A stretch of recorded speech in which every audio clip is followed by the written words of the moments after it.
Hello friends welcome my new blog. आज मोर बहुत खास रोषे होची कौन सुखुआ सुखुआटा ओडिया सुखुआ भल भाव धोई धोई सारापर मैं तेल देकी भाजीदेली भल भाव से कड़े मु कि सोरिष तेल देपर गोटा जीरा भल भाव होगला कटा होता पियाज गोटा पियाज भल भाव हो सारापर देखिए मु चुली रोषे कर मत चुली रोषे बहुत बढ़िया लगे मो चुली रोषे करने मत बहुत बढ़िया लगे से मो चुली रोषे बेस भल पाए। तापर पियाज होगला मु टमाट देली टमाट होगला हल्दी गुंड आउ कलर लंका गुंड देली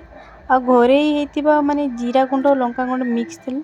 से जीरा गुंड लंका गुंड मिक्स भी मत पकई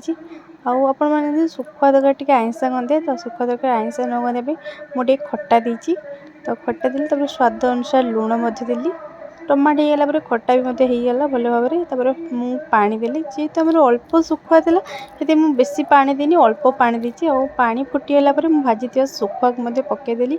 आ देखिए तरकारी लुक्टा केते सुंदर देखा जाउची आ सुखुआ लवर मैंने तो भाई देखी वीडियो तो भाई वाह वाह कहते कटा होता धनिया पत्र देदेली कमेंट निश्चित